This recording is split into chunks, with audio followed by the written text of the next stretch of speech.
The victory of Adwa is one of the most significant events in Ethiopian and African history. To commemorate the victory, here are 9 things to know about the Battle of Adwa. Let's get into it right now. Number 9. The Italians' plan for Ethiopia was to create settlements in the country. They had planned a mass migration of Italians into East Africa. The Italian leader in Ethiopia had intended to turn Tigray, Agame, and Indarta into Italian lands.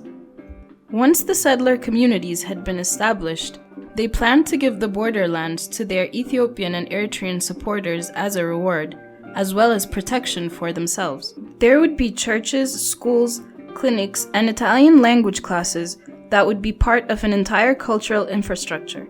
If they had won the war, Ethiopia and East Africa in general would have looked very different. Number 8. Adwa was only one example of Ethiopians fighting off foreign forces in the 19th century. Previous to Adwa was the Battle of Dogali, where the governor of Tigray, Ras Alula, had attacked Italians in 1887. Although it was an Ethiopian victory, it was seen as an unprovoked attack on the Italians, and this gave them support at home as well as among other European countries. Additionally, in 1895, the Italians had invaded Tigray, pushing out Ras Alula and Ras Mangasha, further triggering the Ethiopian campaign to Adwa. Number 7. Before the Battle of Adwa, Italy presented itself as a friend to Minale. However, in reality, it supported Minale's enemies as well. A divided country would have been easier to conquer after all. To this end, they supported Ras Mangasha and Bahata Hagos. Both of these men had been opponents of Minale, and they seemed prime candidates to overthrow the emperor for their own self-interest. Although this was true in the beginning, both men had secretly traveled to the capital and joined the emperor's side.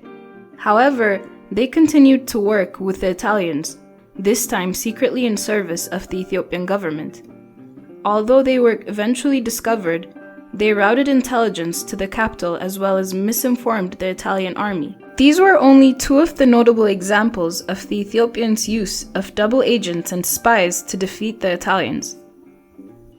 Number 6.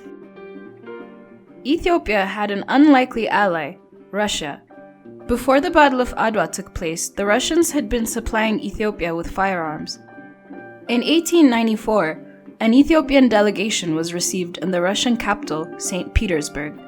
The Russian ruler, Tsar Nicholas, sent rifles and ammunition to Ethiopia after denouncing any claim that Italy had in the country. There was also a collection of an Abyssinian fund by the Russians to aid Ethiopia in fighting off the invaders.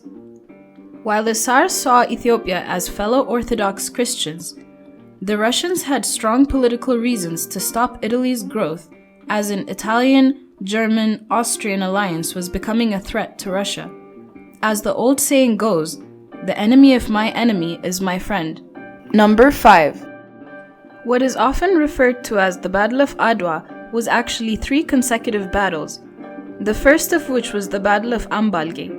Ambalge was an open terrain, and since both armies had comparable military weapons, this battle came down to the battle of numbers. The Italian army had severely underestimated the number of the Ethiopian forces. They expected Minale could at best come with an army of 30,000. The outcome was clear when the Italians saw 40,000 Ethiopians approaching, and this was only the advanced guard of the Ethiopian army. The total Ethiopian army was estimated to be 120,000 soldiers. The Ethiopians scored an easy victory. The second battle was the Battle of Minale. The Italian base at Minale was fortified and located on higher ground. These 2 advantages made the first day of the battle a success for the Italian forces. Ethiopian soldiers charging the fort were gunned down by artillery fire. The day ended with an immense number of Ethiopian casualties. Seeing these deaths, Ethiopian leaders had to change tactics. They stopped the charge and instead began cutting off food and water from the fort. After days of persevering, the Italians sent out a delegation to make deals of surrender with the Ethiopians. The next battle was indeed the Battle of Adwa. However, the Italians were expecting to fight not at Adwa, but at the city of Adigrat. When the Italian forces at Minale began losing, they stockpiled their forces at their much stronger fort located at the city of Adigrat. However, the hostages from Minale would be of use to Minale. By leveraging the hostages, Minale was able to bypass Adigrat and move to Adwa. From Adwa, it would be a clear shot to Mazawa. This put the Italians between a rock and a hard place. They had to decide whether to risk losing Mazawa or try to hold Minale at Adwa. They chose Adwa, and being outmaneuvered and outnumbered, the battle was over in a single day of fighting. Number 4. Although many artwork around Adwa depicts a fully Ethiopian army fighting a fully Italian army, this was not the case. Many Ethiopians had fought on the side of the Italians against their countrymen. The question becomes why? Why would Ethiopians fight against Ethiopians on the side of a foreign foe? Although some were fighting for money as mercenaries, the Italians had exploited a major Ethiopian weakness, which was slavery. The Ethiopians who were fighting on the Italian side had lived their lives as slaves. So when Italian troops showed up offering freedom and land to anyone who fought with them, many Ethiopians who had been enslaved gladly took the chance and fought against the country that had enslaved them. Although the first official decree to end slavery started in the 1850s, slavery still played a major role in Ethiopian history. As Ethiopians, this aspect of Adwa is the most challenging part.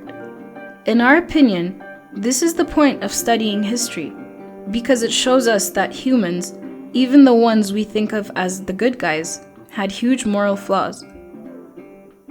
Number 3. Emperor Minale made sure to take as many Italian prisoners as possible. These prisoners were held mainly in the capital, Addis Ababa, through house arrest where they lived decent lives. Historians argue that this was a very intentional move. Any mistreatment of the Italians could have created the impression of barbarism that could have been used as a precursor for the invasion by another European power.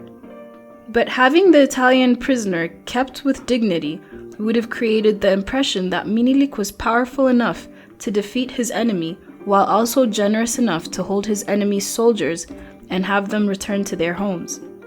Number 2. Empress TAYTU often acted as Minale's advisor. During his absence, TAYTU was in charge of keeping the peace and stability of the region. However, during the Battle of Adwa, she accompanied him to the war as the commander of her own cavalry of 500, as well as an infantry of 5,000 men. This is no surprise given that TAYTU was a fervent opponent of the Italian colonial ambitions in Ethiopia. After the disclosure of Article 17, which reduced Ethiopia to an Italian colony, TAYTU gained Minale's permission to participate in the discussions of political matters. Oral tradition implies that TAYTU may have been aware of the deceits of the Wuchale Treaty before Minale. She actively challenged the Italians' intentions for Ethiopia, stating that she would rather go to war than compromise her country's independence. When the Italians offered an alternate version of the Wuchale Treaty that denounced Article 17 but requested that it not be relayed to the public in order to defend Italian honor, TAYTU challenged them, stating, "We also have our honor to protect." This further catalyzed the war as TAYTU largely supported the use of force against Italians. Although many believed she should stay and act as Minale's administrator during the war, TAYTU had made up her mind. She was organizing supplies such as clothes and utensils for the war, as well as tributes from Minale and Mersa regions. She also recruited many camp follower women who played a huge role in the transportation of goods that could not be carried by animals. These women also served the armies at their camps. The long and extensive marches, for about 10 to 20 miles, were very excruciating. However, they would follow the army, singing, laughing, and frolicking as if they were at a party, which served as a great moral support for the fighting men. TAYTU is also known to have played a great role in defeating the Italians at the Battle of Minale. She proposed it would be more effective to cut off their water supply as opposed to attacking them in their fortified position, which would cause a great loss to the Ethiopian army. Although it was hard for TAYTU to persuade the army that her idea was better, they eventually followed through with her plan, successfully driving the Italians out of Minale with minimized bloodshed. Number 1. The Western world could not fathom that Ethiopia had defeated Italy, the implication being that an African country had defeated a European nation. This is evident in the many publications in the US that portrayed Minale much closer to an appearance of the Russian Tsar Nicholas, and pseudoscience saying that Ethiopians were not black but Phoenicians, or anything that made Ethiopian not African. After the war, Minale saw many European powers currying favor, such as the French, who were positioning Ethiopia as a regional leader akin to Japan in Asia, or the Vatican, who praised Minale as one of the most important personages, not only in Africa but in Europe. Russia followed up their support and received great privilege. The British also sent diplomats, but because they had been supporting the Italian invasion, they made little headway. Abroad, the African diaspora had seen the success of Ethiopia as their own. Prominent figures such as Benito Sylvian of Haiti and Joseph Vitalin of the West Indies made pilgrimages to Ethiopia, seeing it as the new Zion. Ida B. Wells, Booker T. Washington, and W.E.B. Du Bois made virtual pilgrimages. This arguably led the way to the further pilgrimage of Rastafarians a generation later. And the victory of Adwa continues to be celebrated in Ethiopia today. If you enjoyed this video, make sure to leave a like, and if you really enjoyed this video, feel free to share and repost.